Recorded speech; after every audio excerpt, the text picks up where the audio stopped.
guys, this is Dr. Sangeeta and welcome back to another lecture of Dental Pathshala, and where we help you understand and learn dentistry better and easy way. And today's topic is a story how this gingiva is defending. Now there is a college of girls college. Suppose this is the girls college and there is a hot handsome guy which comes in the ground. Now when he thought instead of coming in the college he can come through the ground, so he came through the ground, and when he came to the ground he saw this warden who is protecting all these hot girls inside who are playing inside. So all these girls actually they want this guy to come so that they can also play around with them, and all of these girls they want this guy because this guy is so handsome, of course. Now this warden is actually protecting, so it is facing this guy so that he doesn't invade the ground of the girls college. Now the similar way we have inflammatory process which is happening. So when a bacteria comes, it releases some endotoxin. This endotoxin, if the release of this endotoxin produces the mast cell who are waiting for this bacteria to come. So these mast cells, they have these receptors for the bacteria, and these mast cell releases its granules which are inside it, so they releases some cytokines. So this mast cell releases the histamines, it releases the leukotrienes, and it releases the prostaglandins. Now in the influence of all these three chemicals, these chemicals they act on also on the smooth muscle but also on the endothelial cell, endothelial blood vessel lining. So the endothelial blood vessel lining, the cells in the endothelial cells actually they undergo constriction. So there is a constriction which is happening. Suppose this was the endothelial cells, so there are constriction happening. When these endothelial cells start contracting, so a gap is generated. So in between these gaps there are neutrophils which are flowing inside the blood. So these also, all these substances like histamines, like leukotrienes, prostaglandins, so along with the bradykinin we have already discussed in the inflammatory. This is the reason I have already covered the inflammation, because most of the students must be wondering why ma'am all of a sudden has released a video of inflammation, because every disease in the every disease in the gingiva, periodontium revolves around the inflammatory process. So everything is happening because of the inflammatory process. So I wanted you to just have the idea about what is inflammation so that you can understand the pathogenesis of all the diseases. So these hormones, these cytokines, not hormones, these chemicals, histamine, leukotrienes, prostaglandins, they come, also they increases the blood flow, and also they work on the endothelial cells. So there is a contraction which is happening in the endothelial cells, and because these cells are contracting, so there is a gap which is formed, and in between these gaps these neutrophils and monocytes are coming. So more girls are coming. So more of these girls are coming inside. So these neutrophil and monocyte will go and engulf this bacteria. So this is the inflammatory process. This is what happens when the bacteria comes. Now what happens when there is a calculus? When there is, first of all, when there is a plaque. Plaque means there is an accumulation of bacteria. So when there is accumulation of bacteria, what happens when these bacteria invades into the gingiva? What is the response of the gingiva? What does this gingiva do to protect itself? So we are going to talk about the defense mechanism of gingiva in the today's video. So without further delay, let's jump into it.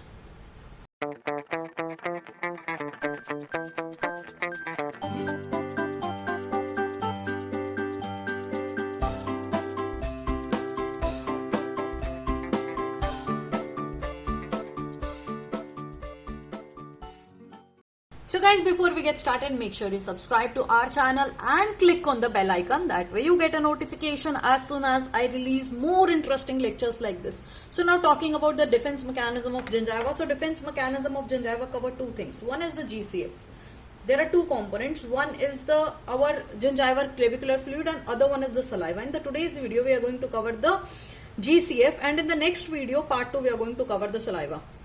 Now coming back to our inflammation process when a gram-negative bacteria such as our primary colonizers. Now everything is connected. If you have watched the plaque video, you know what I'm talking about. So the first bacteria actually which comes on the tooth surfaces are primary colonizer, which is our the one eating non-veg. So American steak, if you remember, AA committens as well as streptococci. So these are the primary colonizer gram-negative, which comes at an attack on the tooth surface.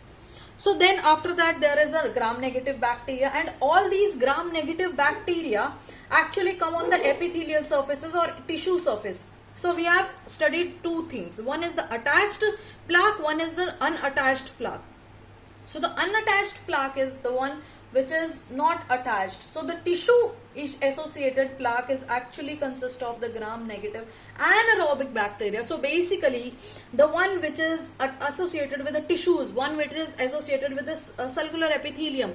So one which is going inside is our anaerobic bacteria, because all of the oxygen is consumed by the primary colonizer, which is the AA committens and our streptococci. So all of these bacteria, what happens, they come inside. So these are the spirochetes and the motile rods. Now these bacteria actually releases some endotoxins like this. So these bacteria releases endotoxin. Now this endotoxin, because of this release of endotoxin, again the same process happens. There is a mast cell and then histamine, leukotrienes, prostaglandins and release, and there is a neutrophil coming inside. So all of these neutrophils which are coming inside is actually our exudate. See, exudate is a fluid which is coming from the extracellular, which is coming into the extracellular fluid, which contains inflammatory cells.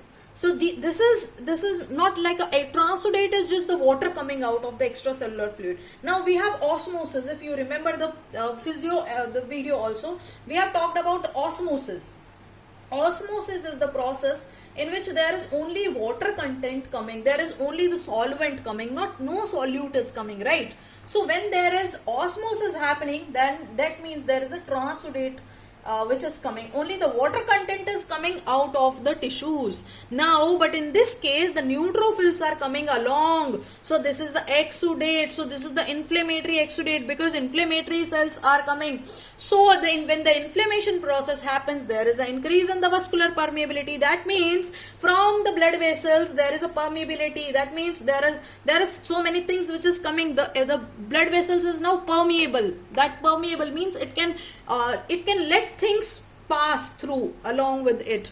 So this is the inflammatory exudate, in which the inflammatory changes because of the increased vascular permeability, the inflammatory cells are coming. And when these inflammatory cells, these cells come, they actually degenerate this connective tissue which is present. So this connective tissue, they degenerate all the connective tissue, and they degenerate the gingival fibers also. So there is a destruction of connective tissue, there is a destruction of gingival fibers, and this destruction of gingival fibers and this connective tissue, actually they break this junctional epithelium also from the coronal end. So they break this junctional epithelium like a zip-like manner. So this junctional epithelium will start opening up.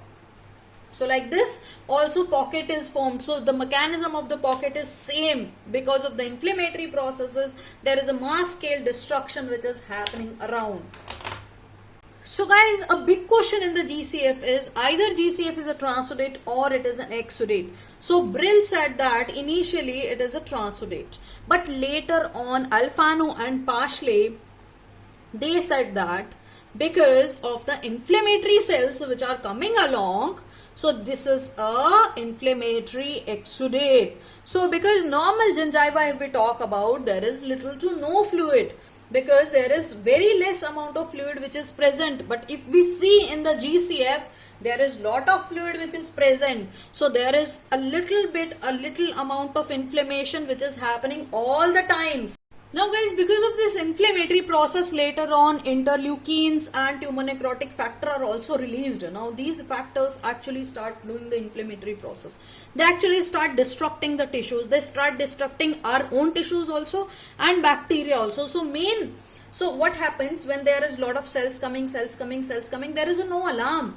This in the GCF, this process in the gingiva, this process continues. So they don't know where to stop. So there is a lot of own cells, own chemicals, they start destructing own tissues. So there is a lot of destruction which is happening And this is the reason later on these interleukins and they start destructing the bone itself. So there is a bone resorption which is happening. So because of this reason, in the periodontitis there is a bone loss which is also happening, which we will study about in the upcoming videos.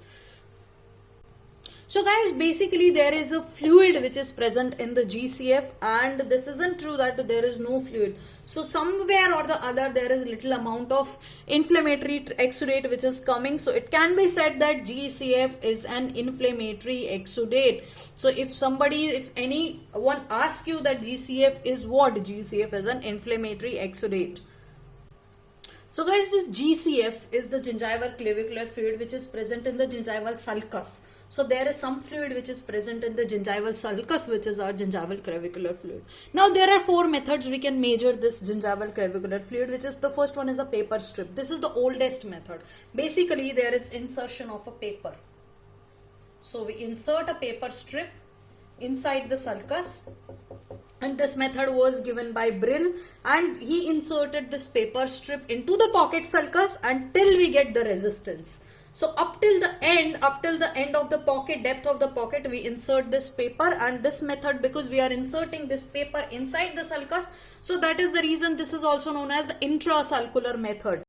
Then we calculate the amount of GCF which is present. Now the main drawback of this method is that because we are inserting this paper, we do it multiple times, okay, but when we are inserting this paper, there is some irritation, okay, which is happening in the gingiva, which is happening in the gingival sulcus. So because of this irritation, there may be rubbing, because when this paper is rubbed along with the surface, then there may be some GCF because of this irritation. In irritation, this GCF increases, okay.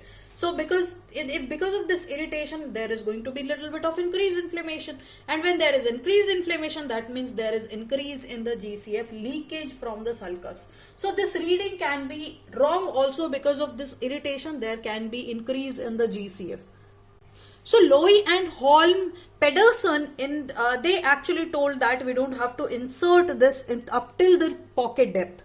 They give this method that to minimize this irritation, to minimize this error, we can place a filter paper strip just at the entrance of the pocket. So a paper strip is inserted just till the entrance of the sulcus according to Lowy and Holm Pedersen, and they told that this strip is automatically going to absorb all the fluid. So and then we can calculate this. So this method, because we are not putting this paper strip inside the sulcus, so this method is known as extrasulcular method. Now the second method is our pre-weighted twisted thread. So there are some threads, okay. So there are some threads which are placed along the tooth. Suppose this is the tooth and this is the sulcus. So inside the sulcus, these threads are placed. These threads are more like our retraction cords. So basically like how we place this retraction cords, the same way we place these threads. So these threads are placed, and then these are pre-weighted twisted threads. So these threads are actually weighted before putting it in the packing itself. The weight is there, but if you want, you can also pre-weight it before inserting it into the gingival sulcus. You can weigh them, and after when you put this thread out, there will be absorption of the fluid, and then after taking out also you need to weigh this thread, and this will tell you the estimate, the idea about the amount of fluid which is collected. So the third method is our micropipette. So there are small thin capillary tubules, okay. So there are small thin capillary tubules. So these capillary, they suck all the GCF. So they collect the GCF by the small capillary tubes which are placed into the pocket. Now the content later on which is collected from the GCF, it can be centrifuged or it can be analyzed. So the fourth method is the crevicular washing. Now the oldest method of doing crevicular washing is that, suppose these are the teeth. Okay. So there is a acrylic plate which is formed. So this acrylic plate is going inside the sulcus on all the teeth, and on this sulcus, the area which is going inside the sulcus, there are 4 collecting tubes which are attached.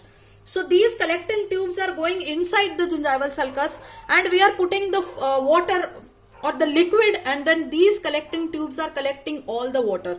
Now when the water is collected, or all the analysis is done during the clavicular washing. This is the oldest method. The newest method is that we are using the two injection needles. Now these injection needle, actually there are two needles, okay. One is the ejection needle and another one is the collection needle.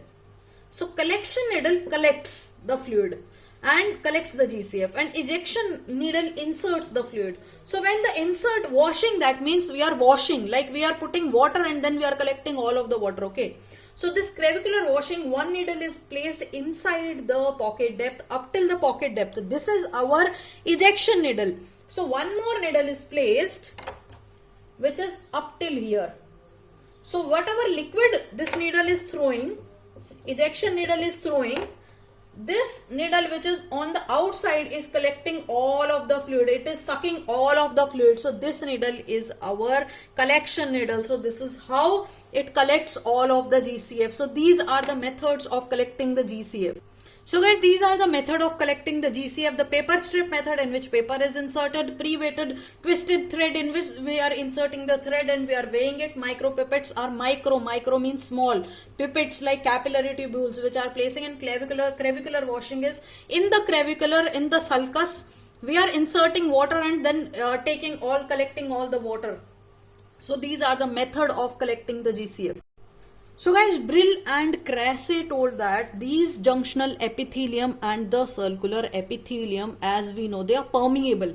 They allow some substance to perforate, to pass through them. So these substances are albumin, endotoxin which is released from the bacteria, thymidine, histamine, phenytoin and horseradish peroxide. So these substances basically are low molecular weight products. These are the low molecular weight product up to 1000 kilodalton. So these low molecular weight products, substances, they can cross the cell membrane. They can cross the epithelium of the junctional epithelium as well as the circular epithelium, and we can test these things via fluorescein. So Brill and Crasset tested these substances via the fluorescein and used India ink as well as the saturated iron oxide. Now why are we studying all this all of a sudden?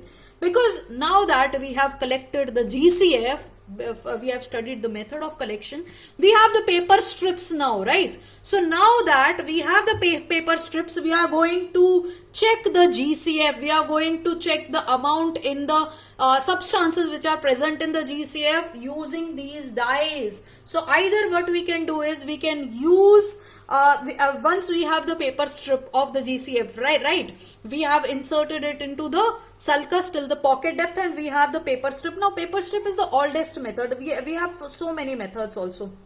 This paper strip, there is a new method using this paper strip is the Perio Tron. So first talking about the oldest method. So now that we have the paper strips which contains the GCF, right? Now one method is that we can use this ninhydrin dye. We can stain this paper strip with ninhydrin dye. So this ninhydrin dye is going to color the GCF purple. There will be a coloration of the GCF of purple color. So we can either see this GCF which is stained with a magnifying glass or with the help of a microscope. This is one method. The another method is that we can take this 2 gram of fluorescein. So we can take now this 2 gram of fluorescein is going to patient 3 hours prior. Before we are collecting the GCF sample, we take 2 gram tablet. We give the 2 gram of fluorescein to the patient. Then this is given in the tablet in the systemic form.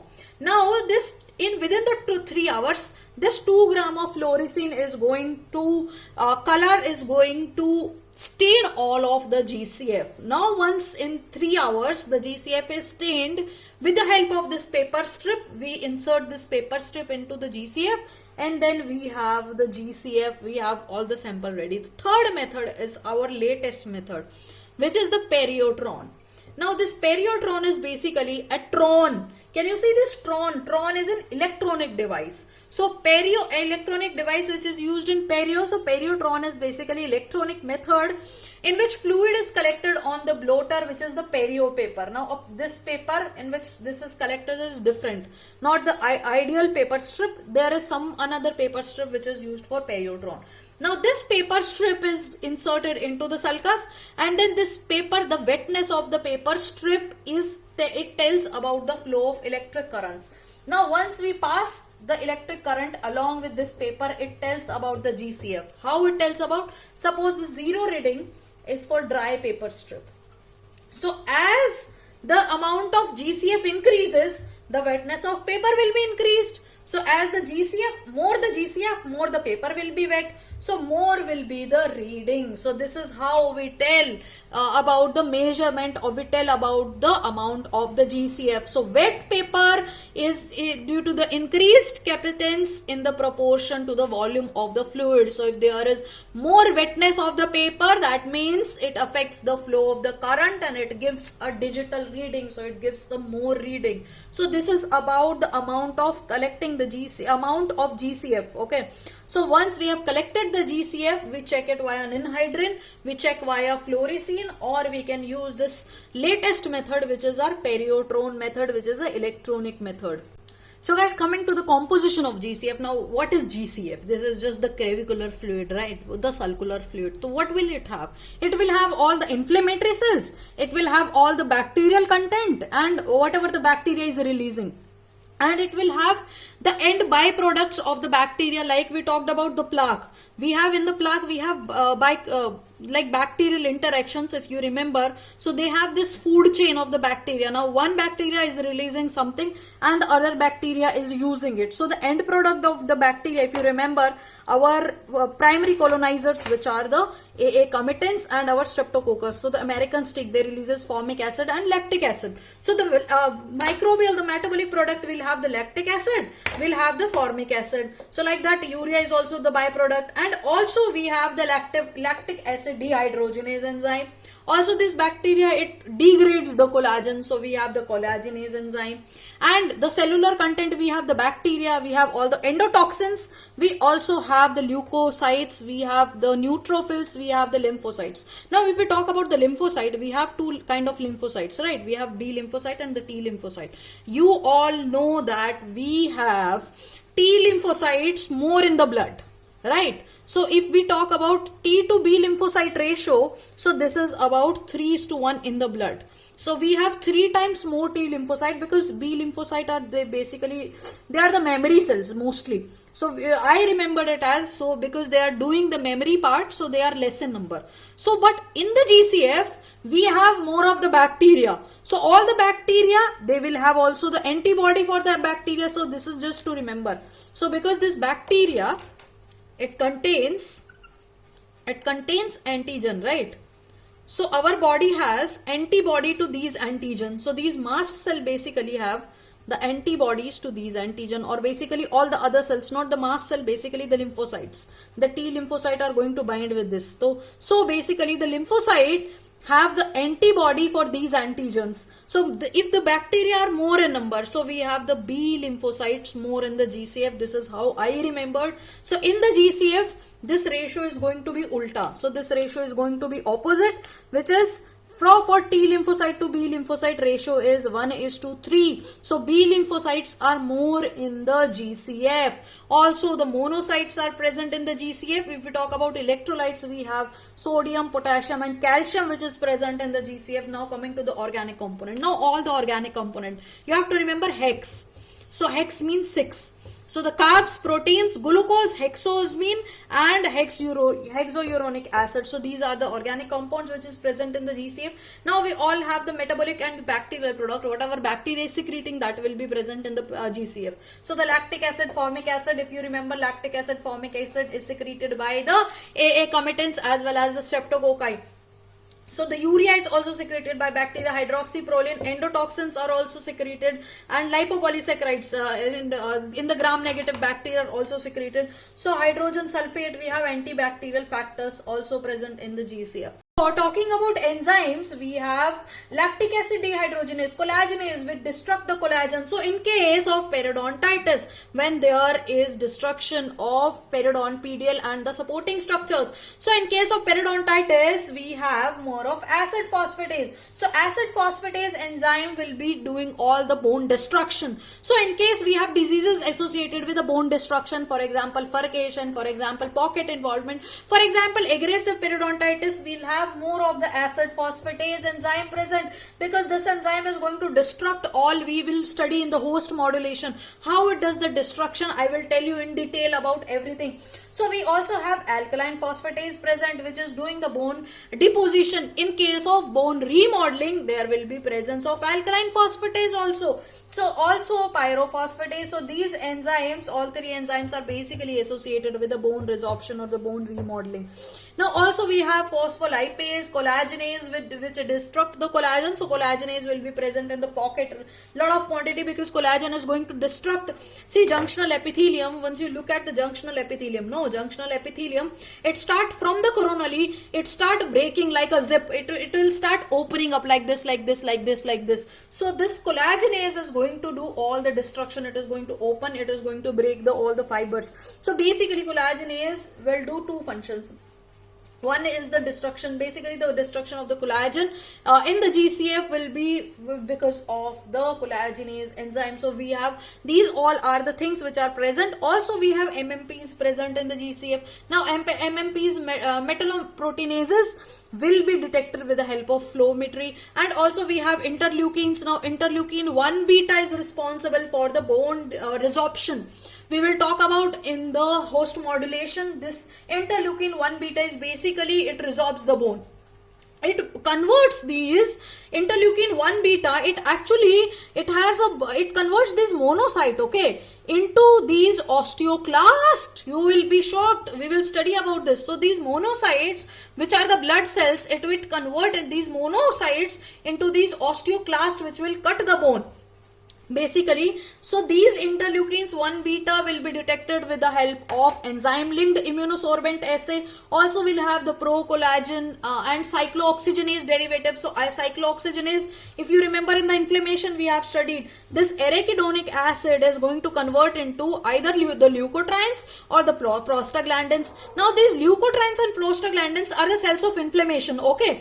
Now these will, first of all, these will start as the inflammation start, these will release. But if more inflammation proceeds, these leukotrienes and prostaglandins will start destructing our own tissues, and inflammation in the GCF is uncontrolled. Once it starts, it will be keep on going. There is no stop to it. So basically from gingivitis it will start into periodontitis. So like that it will continue growing until and unless we treat it. So because of these prostaglandins and leukotrienes, now these arachidonic acid actually convert these prostaglandins via help of this is with the help of lipooxygenase, and this is with the help of cyclooxygenase. So cyclooxygenase enzymes also, which are releasing more of the prostaglandins. Now these prostaglandins are basically the inflammatory cells, but they are because of the inflammatory process, but these are destructing all of our tissues, because of the inflammation is so more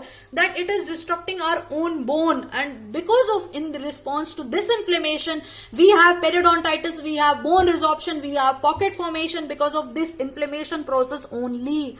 So this is how all these diseases occur. Basically, the cyclooxygenase derivatives are also found in the GCF, and we can test it with the help of radioimmunoassay. We also have acute phase proteins. If you remember in the inflammation we have studied, while we are taking sample from the liver and we are telling if inflammation is acute or not because of these acute phase proteins, and we can test it via direct and indirect immunodot test. So these are the compositions of basically the GCF. The points you need to remember in the GCF is all the enzymes. First of all, bacteria and bacterial product you can remember because we have already studied the plaque, right? So almost all the things are covered in the plaque. Cellular event, all the things are covered in the inflammation chapter. So basically two things you need to remember. One is the B lymphocyte T lymphocyte to B lymphocyte ratio, which is normally in the blood, which is 3:1. But in the GCF, it is opposite, it is ulta, 1:3. One is this thing. Second is the blood glucose level. If you see, these glucose level are more in the GCF. Now you'll be asking, ma'am, we can't remember all these small things. See, because of these bacterial products, okay, these bacterial products are releasing some substances, and because of these local bacteria, we have more amount of glucose which is present in the GCF. So GCF has 3 to 4 times more glucose in the we have 3 to 4 times more glucose in the GCF if we compared with the blood or we compare with the serum. So this GCF has more number of glucose. And protein, if we talk about, the GCF has less number of protein. If you get confused between the glucose and protein, just remember these bacteria, for building their body, they are using more of the protein. So the protein is less in the GCF and more in the serum, while on the other hand, the glucose is more in the GCF and less in the serum. So we have two kind of activity which is happening in the GCF. One is the cellular and another one is the humoral activity. Humoral activity is basically our humoral immunity which is due to our IgG. Now you don't have to remember anything. GCF starts from G, okay. So G from GCF. So this is how IgG is present in the GCF. Okay, and IgA. So if you write saliva, so we have A in the saliva, the immunoglobulin which is present in the saliva. So IgG is present in the GCF, A is present in the saliva, as simple as that. And if you talk about cells, we have so many cells. Also we have interleukin 1 alpha and interleukin 1 beta. So 1 beta basically, it does all the bone resorption.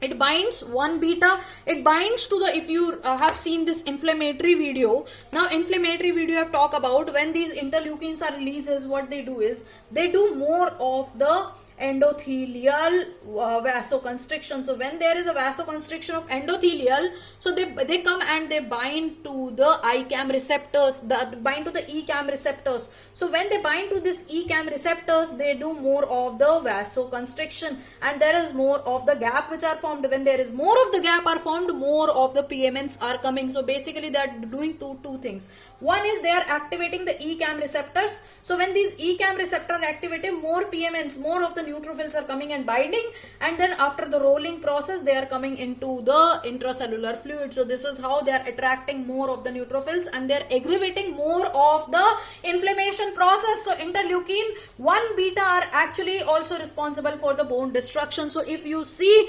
interleukin 1 beta, actually because it is doing more of the inflammation, it is doing more of the destruction of the bone, so it represent more of the GCF inflammation which is present. But there is something which is present in the GCF which is our interferon. So interferon alpha which are present in the GCF, they are breaking this interleukin 1 beta. They are inhibiting this interleukin 1 beta so that there is less of resorption. So somewhere GCF is doing good work. GCF is protecting the body, protecting it from the more inflammation to happen, protecting it from the more bone resorption. So GCF is good also because it cleans all the material from the sulcus. If any bacteria or any anti-inflammatory cells are present there, it is pushing out from the sulcus, it is cleaning the sulcus. And it also contains some plasma protein that improves the adhesion of epithelium to the tooth, so that when we are doing the surgeries we'll talk about, so that there is reattachment which is happening. So this is also good, and also it possesses IgG which has some antimicrobial properties. So also GCF is good because it has antibody activities. So GCF is not all the way bad, so it has some good properties. Also if you see, it has some bad properties also because it has anti-inflammatory cells also. So guys, what is the clinical significance of the GCF? When the GCF is increased in case of inflammation, so there is endothelial cells disruption, so more of the fluid is coming in and more it is getting collected in the GCF. So more fluid is coming in case of inflammation, more of the fluid. Mastication due to coarse food. Now see, when we are chewing or when there is vigorous gingival brushing, in that case we are pressing this gingiva, okay. So when we are pressing this gingiva, that means more of the fluid is oozing out. So in case of mastication of coarse food and in case of our toothbrushing. So all these two things, there is because of the pressing of the gingiva, there is oozing out of the GCF fluid is coming out. क्योंकि हम press कर रहे हैं तो वो बाहर निकल रहा. So also in case of the gingival massage and in case of ovulation, oral contraceptive, it is due to because of the hormones. See, if a female is taking an oral contraceptive, so there is more of inflammation which is happening. So also when a female is ovulating, then also there is more of a GCF production which is happening. Now the prosthetic appliance is working the same way. It is oozing out because it is putting the constant pressure or it is doing some irritation. So there is more of the GCF which is coming. And smoking circadian rhythm means there is a periodicity. Not whole of the day this GCF is releasing in equal quantity. So from in the morning from 6 a.m. to 10 a.m. there is more of the GCF which is released, and then later on during the daytime it is less. Also in the healing period there is more of the GCF because more of the cells are coming, and because these cells wants to do the inflammation process, so there is more of the GCF because our own body wants to heal, so it is getting all the healing cells to the area. So TFO from trauma from occlusion, if we talk about, there is no effect of the trauma from occlusion on the GCF. So this is about the GCF and the defense, how this GCF act as the defense mechanism of gingiva. How this GCF is protecting our body, it is cleaning all of the things, and also it has IgG which is present. So this GCF is actually doing all the defense mechanism. It is protecting the gingiva because it has the water content which is protecting the bacteria to invade into the tissues and causing more of the pocket, more of the destruction, more of the periodontitis. So basically this GCF is protecting our body, and this GCF is an inflammatory exudate. And we have talked about Perio Tron. So Perio Tron is an basically electronic instrument which tells us the amount of the GCF which is present. So based on the reading from the electrical thing, so electronic, because this is an electronic instrument, so if more GCF is present, it gives the more reading. So 0 reading is for dry paper. So we have some paper strips for this Perio Tron. So this is about the GCF. Next video we are going to talk about the saliva, because defense mechanism of gingiva, it happens via two ways. One is the gingiva, which we have covered in the today's video, and another one is the saliva. Saliva is also protecting the gingiva from bacteria. So we'll talk about saliva in the next part of the video. And if you feel that you have enjoyed the video, you have learned something new today, then go ahead and hit the comment box and the like button, because this helped me to help you skyrocket your career and knowledge while you stay at home with your family.